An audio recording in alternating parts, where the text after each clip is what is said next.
you break into a sweat with even the thought of having company? I'm here to help. After trying just a few of my hosting tips, you'll be more than ready to say, come on over. Today I'm going to talk to you about my 7 tips for creating the best party atmosphere.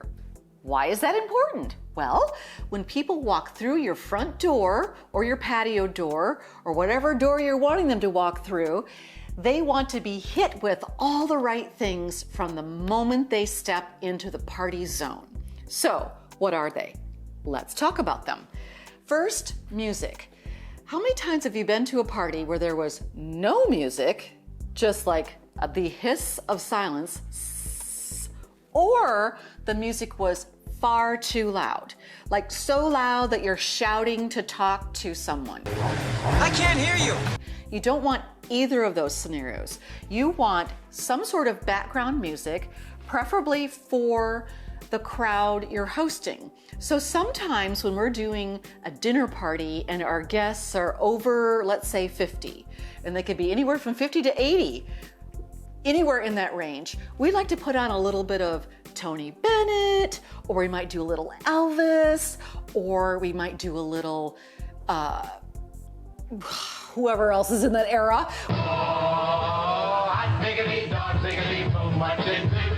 We probably have that album because we have a vast album collection. So that also brings me to another part of that tip.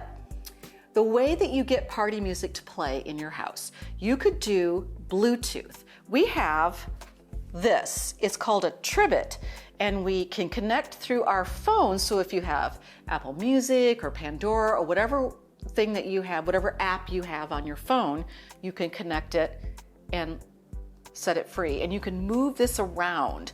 And the thing that I would tell you first off is make sure you have it fully charged. You want this fully charged before the party. You might have Siri, you might have Alexa. You could even use your TV for background music. Usually, if you have cable, there are music selections for different decades, 60s, 70s, 80s, 50s, 90s. There are different genres, jazz, country, pop. Pick one of those. It's great. You might have an old school stereo like we do, and we love to put on albums. And they could be anywhere from Elton John to Frank Sinatra. We have a vast collection, and that is kind of a conversation point too.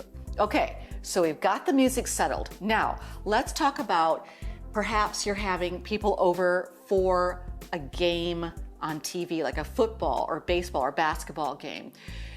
First, you want to have that game playing on every TV that's available to your guests. So if you have a kitchen TV, have the game on there. If you have a living room TV, have the game on there.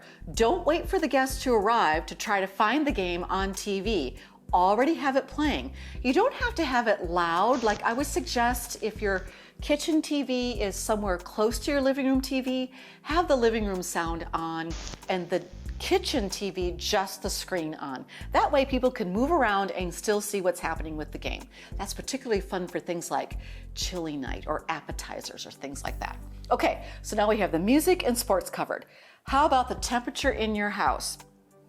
If you're gonna have a lot of people over, you want the temperature to be low. And I mean almost Arctic low. It's too cold in this house. It's too cold in this house. It's too cold in this house. It's too cold in this house. In the summer, you want your temperature to be around 70 degrees, maybe even 68. If you're going to have more than 20 people in your house in one area, that is going to heat up that area pretty quickly, particularly if you're in the kitchen where we already have heat going. So don't feel bad about dropping that temperature way down.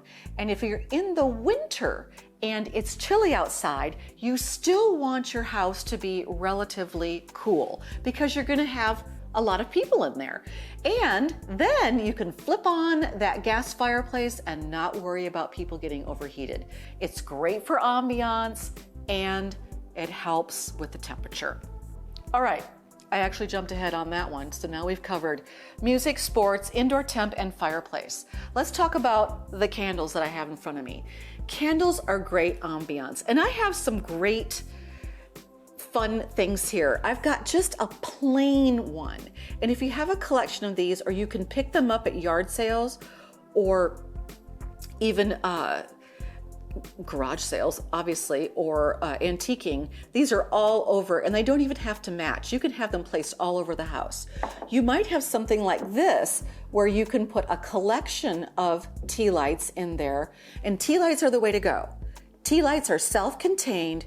You don't have to worry about someone knocking it over and starting a real fire, and they're easy to move around. These are some really cool crystal ones that were a gift. And I like the different heights on these. And you could separate those and move them around.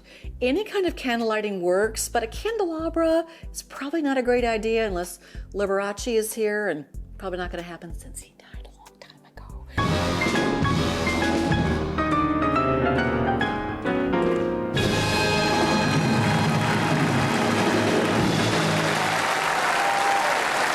But you don't really wanna be that formal. You wanna have probably candles here and there. Can't go wrong with tea lights. Okay, on to the last 2 tips. Places or options for people to sit or stand. You might invite people who can't stand the whole time. So having some sort of seating available where people are going to be standing is a great idea. For instance, at the bar. A lot of people will stand around the bar, but you can also place some bar stools there. And so if someone's having trouble standing for longer periods of time, they can take a seat and still be part of the party. If you have chairs around the table, people will probably go ahead and sit down, even if you don't want them to. So it's okay, let them have a seat. Okay, last one. We like to have some candid family photos placed around the house. If people are wandering in and out of rooms, it's kind of fun to have conversational photos. For instance, this is one of our top photos. This was us before we were married. We went to a German fest, and believe it or not, we went to a wiener dog race. And you have never gone to a dog race till you've gone to a wiener dog race. Let me tell you, screaming hilarious. So these aren't even our dogs, but we took this photo and it was just so candid and so fun, and it became one of our top photos. And when we were up against other people to buy the house that we have now, I attached this photo and it got us the house. So if you have any sort of vintage photos, wedding photos, dog photos, fun kid photos, vintage photos of your grandparents or your parents, those are great to have framed and just placed about, and it gives people who are maybe not entirely involved in conversation or who don't want to be involved in the conversation, would like to just kind of wander your house, it gives them something to do.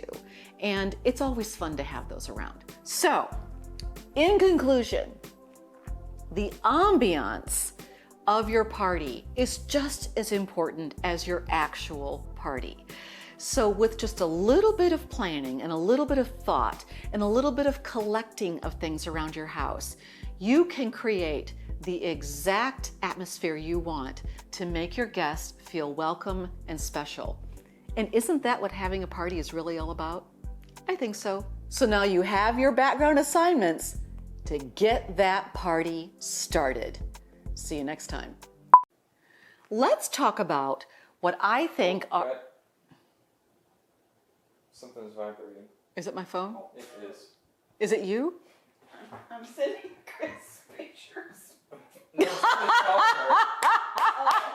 Well, when people walk... People wah wah Wah, wah, wah, wah. It has different eras, 60s, 70s, 80s. That's not an era, that's a decade, Chris. Mesothelioma is an era. Palean something is an era. Jurassic is an era. 60s are a I thought it was a decade. period. On to the last 2. Let's try that again because I said last 2 for some reason. Come on over. Now go make someone feel special today.